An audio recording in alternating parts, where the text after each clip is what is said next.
The TVWAN News is proudly brought to you by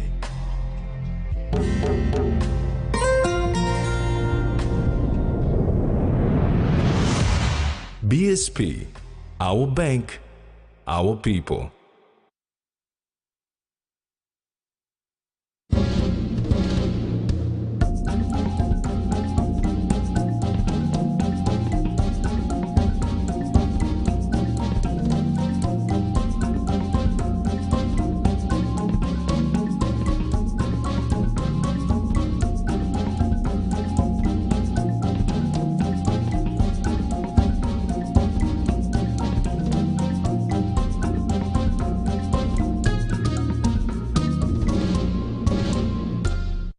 Hello and thanks for joining us. This is TVWAN News.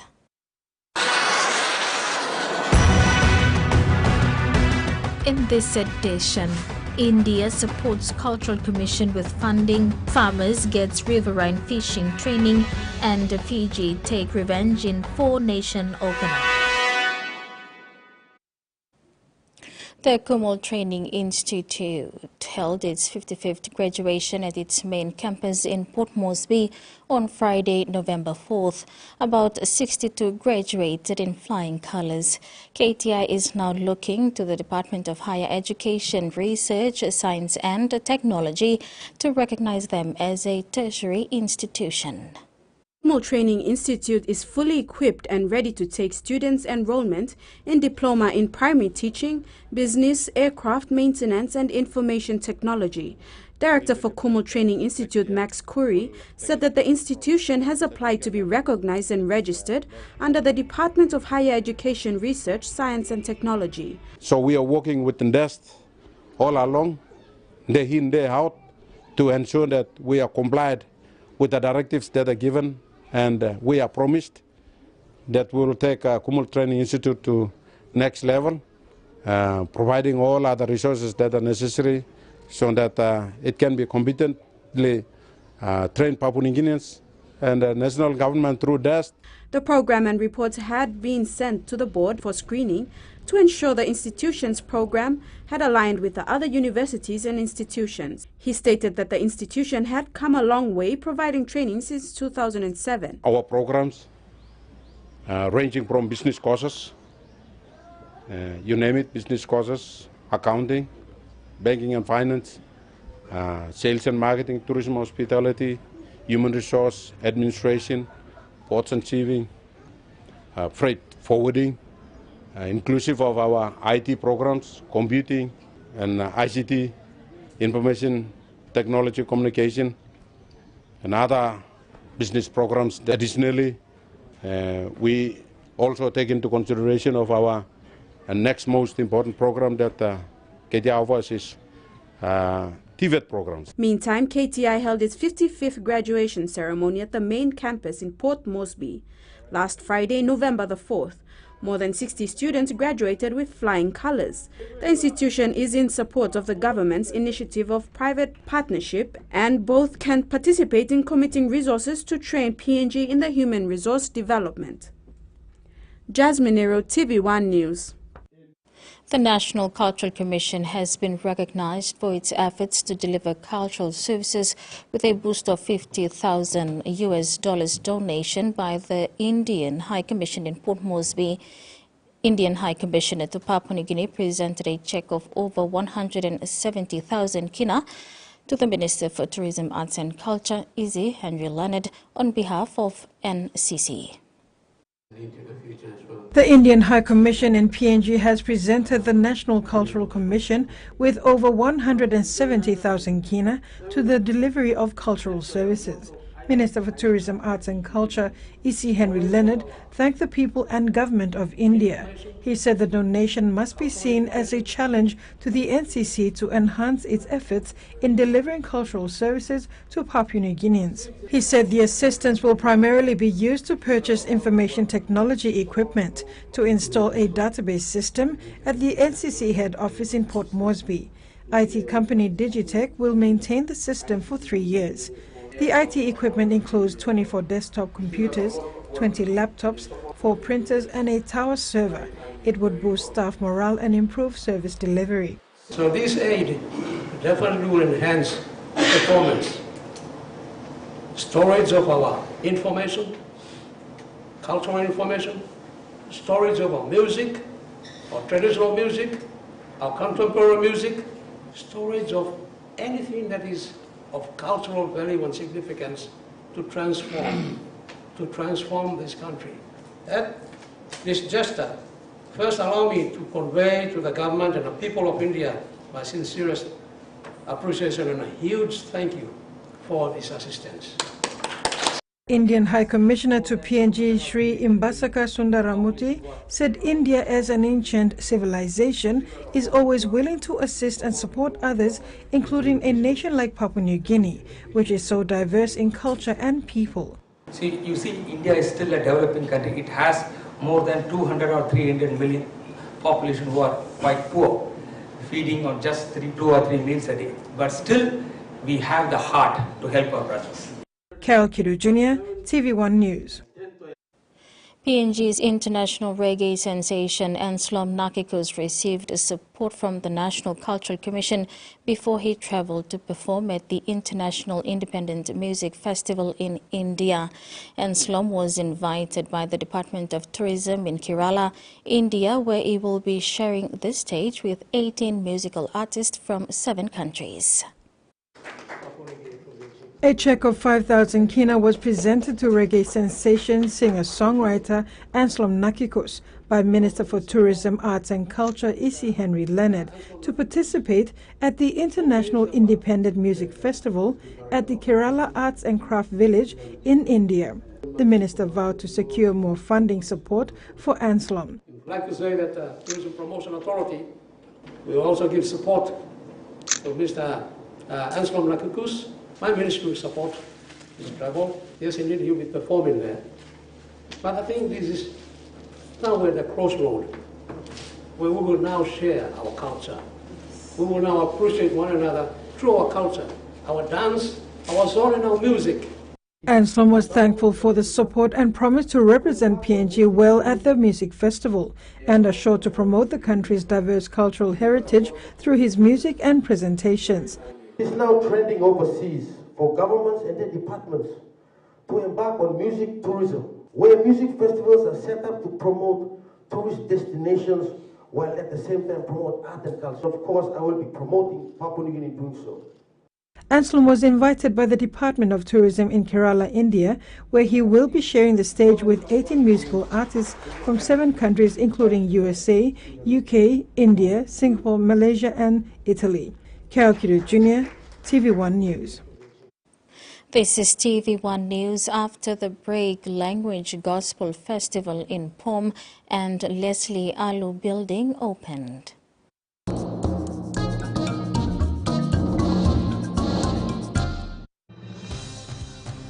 With BSP Internet Banking, you can enjoy your banking at home, at work, or wherever you are. BSP Personal Internet Banking allows you to view your accounts and transactions, transfer money, bill pay, schedule future payments, or access your bank statements. Visit your nearest BSP branch to register now. BSP Internet Banking, the smarter way to bank. BSP, our bank, our people. Whether we're playing sport, exercising for fitness, being active for work or play, just having some fun, or just chilling, there is one name we can count on that we know will keep us going strong. Skell Rice. Healthy, nutritious, delicious medium grain rice full of vitamins and minerals. Skell helps us maintain a healthy, active lifestyle so we can enjoy every day. Skell Rice. Skell Life. A true champion is measured by their courage, their determination, and their passion to never give up and to always keep trying.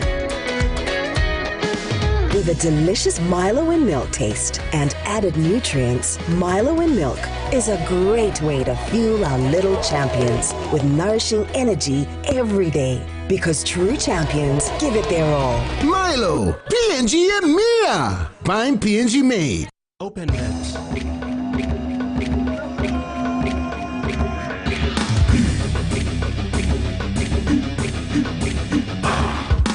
Hey!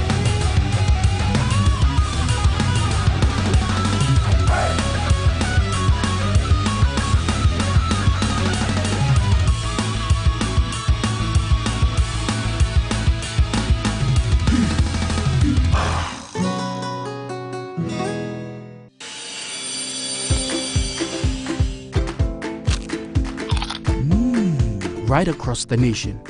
We eat snacks crackers.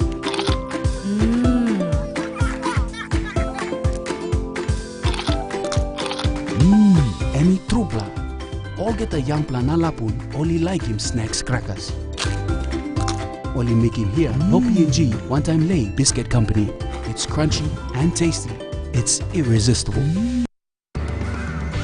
We see you, moving heaven and earth to progress forward. That is why we make sure that the reward you deserve is waiting to encourage you on your journey to success.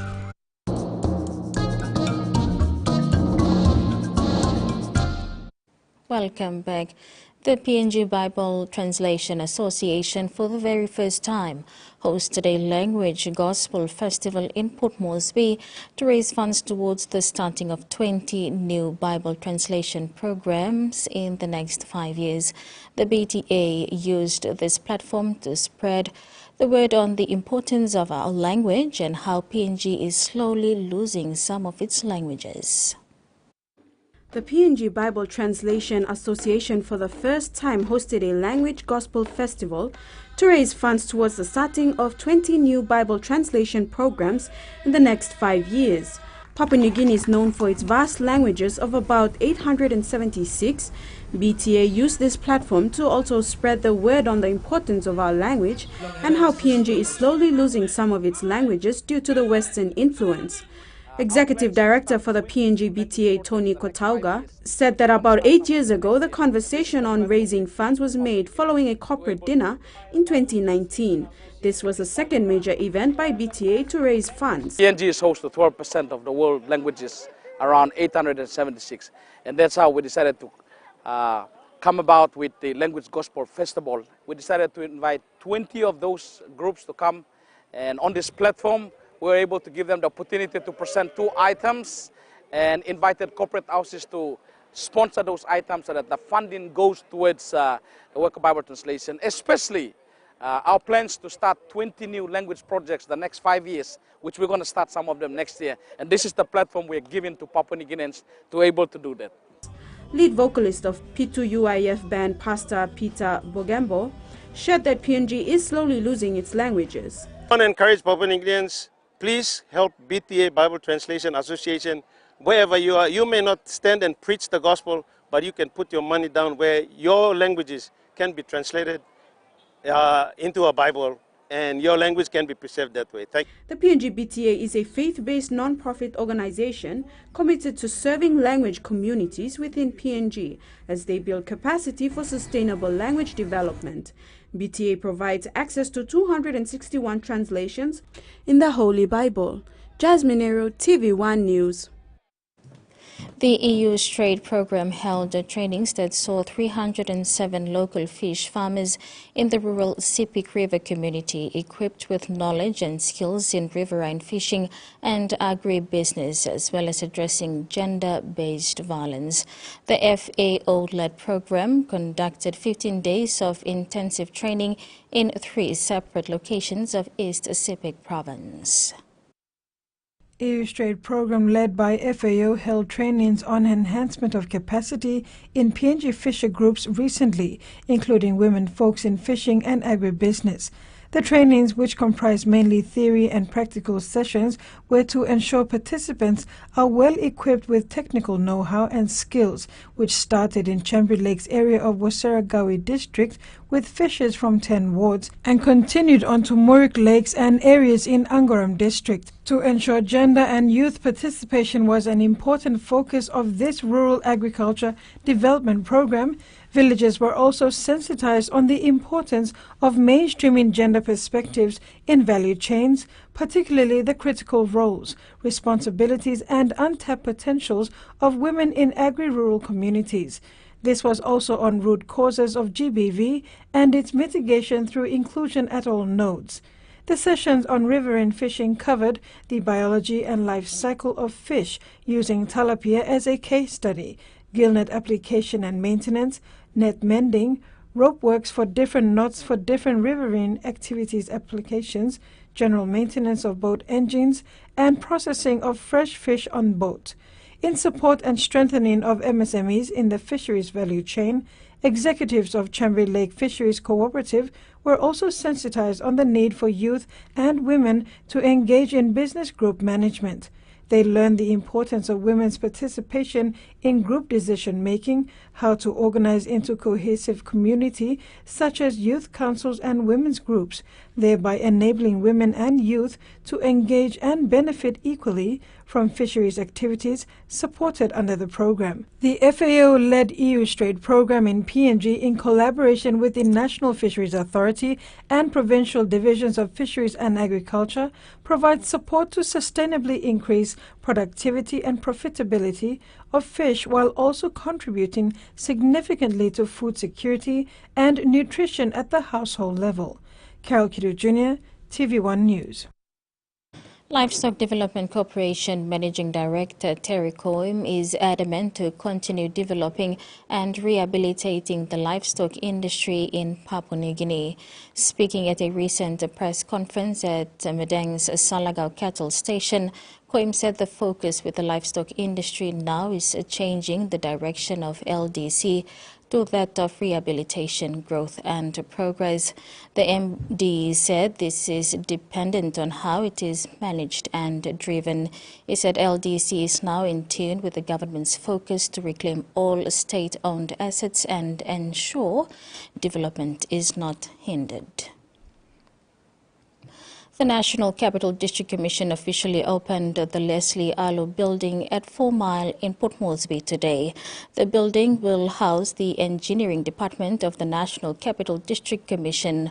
The two-story building is named after the capital's longest-serving city manager, the late Leslie Alu.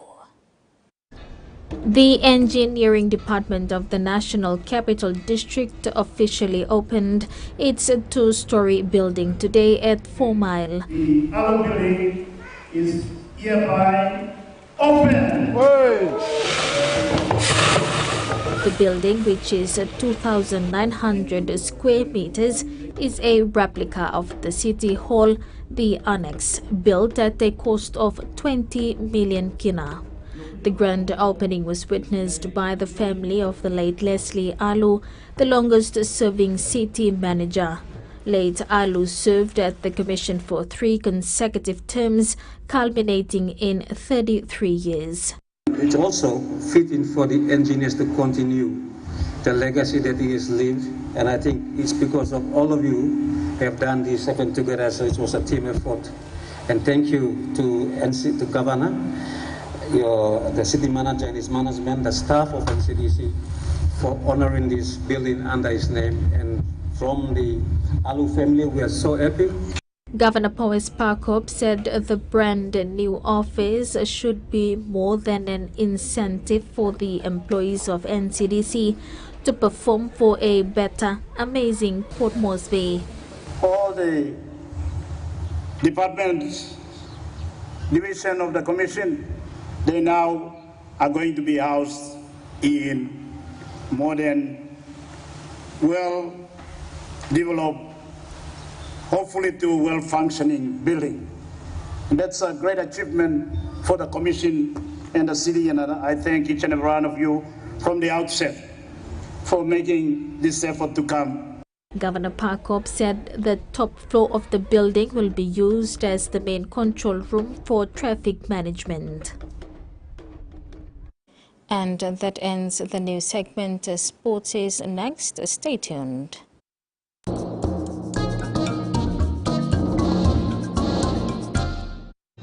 Experience a convenient and smarter way to do your banking with BSB Mobile Banking. You don't have to leave the office or your home to pay for bills. You can view your account balance, transfer funds, top up phone credits, or purchase Easy Pay units wherever you are. Visit your BSB branch today to register now for BSB Mobile Banking. BSB Mobile Banking, the smarter way to bank.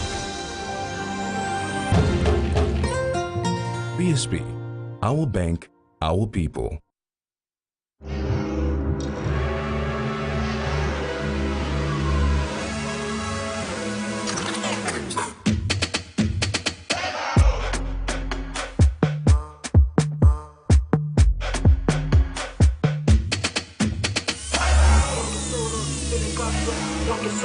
Helicopter,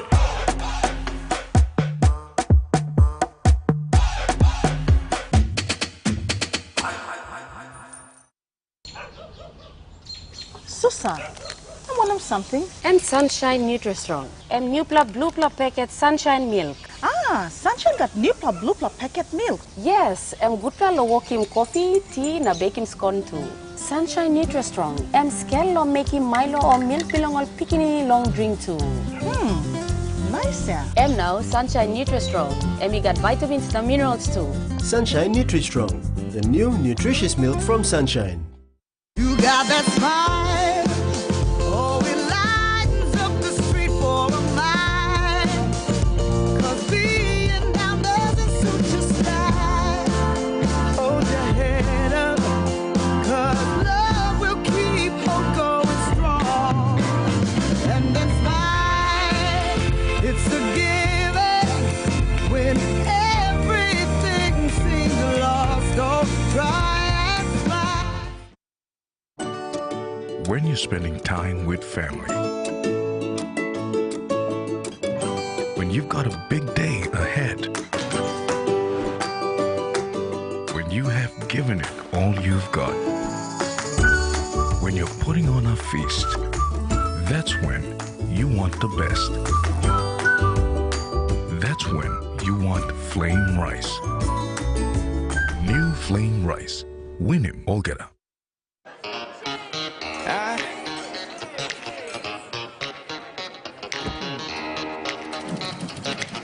Very superstitious. Writings on the wall. When you believe in things, but you don't understand it, then you're superstition ain't the way.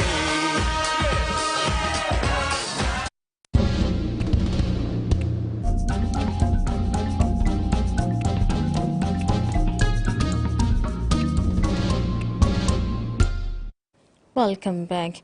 If there is one person in Papua New Guinea who is well versed with rugby league and the history of the game, no one would go past David Silovo. Silovo was the competition officer with PNG NRLC at the time of his passing. He also held multiple roles, including member of the Match Review Committee and Judiciary and Treasurer Central Rugby League competition. The Rugby League family and friends joined late Silovo's immediate family for an emotional funeral service on Saturday, November 5th, to pay the last respects and farewell this Rugby League icon. Papua New Guinea national women's team failed to defend its OFC Women's Champions tag by going down to Fiji 2-0 in the opening match of the Pacific Four-Nation Cup in Canberra, Australia. The victory for Fiji was sweet revenge after their 2-1 loss early this year, which saw PNG qualify to represent Oceania in the Intercontinental Playoff in February 20.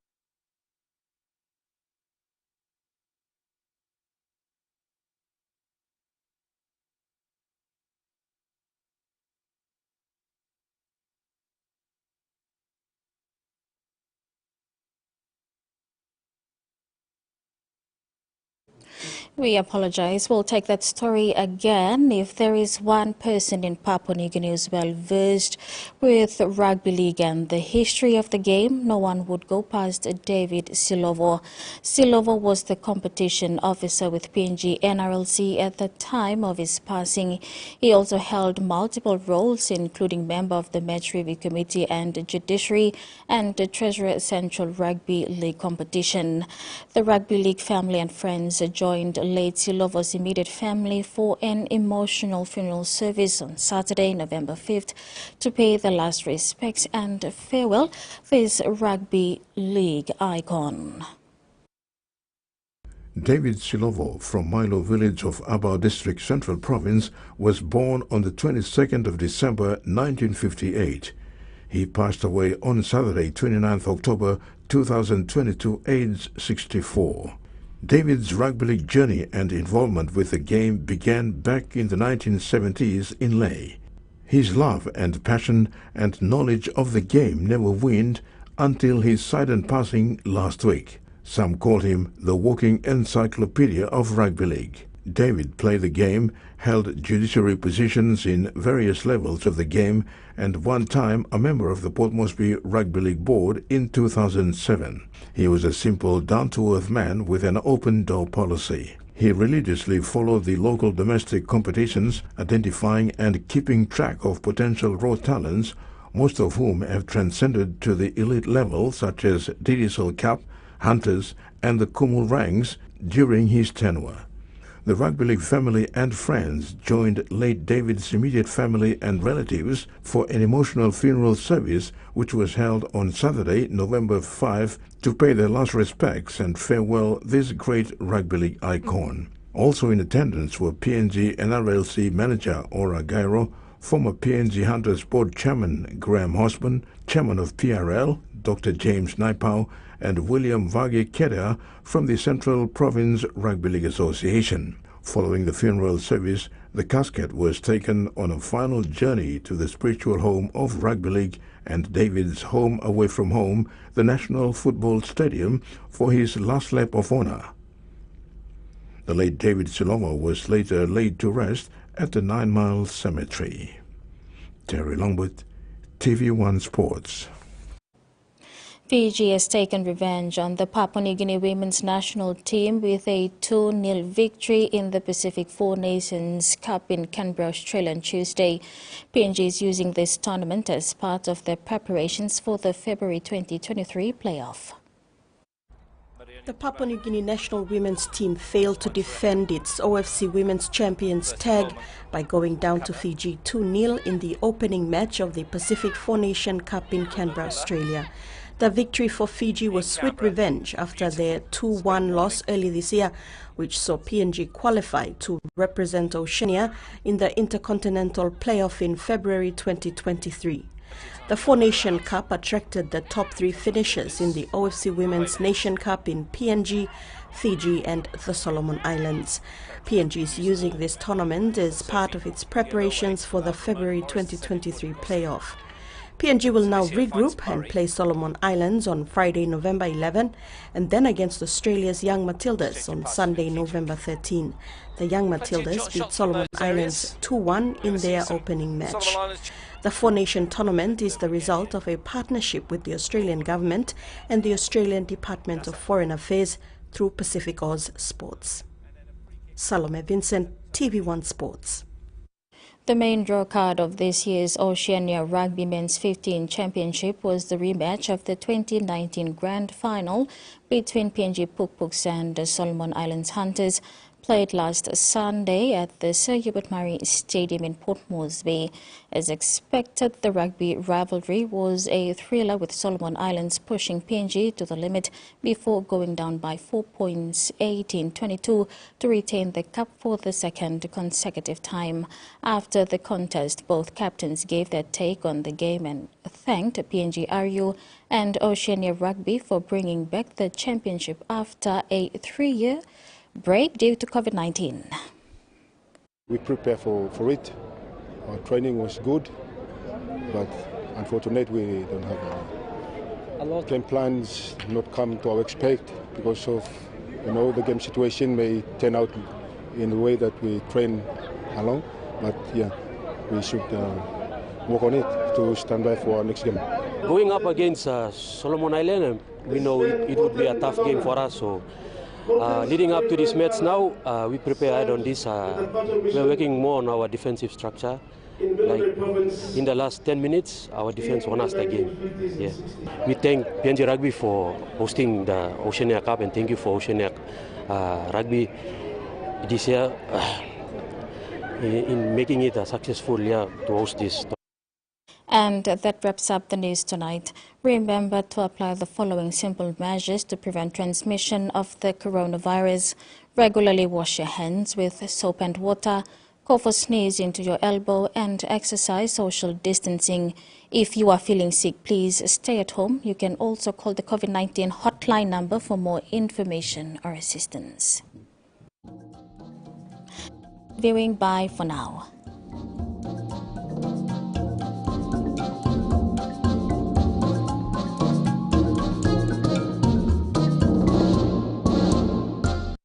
The TVWAN News was proudly brought to you by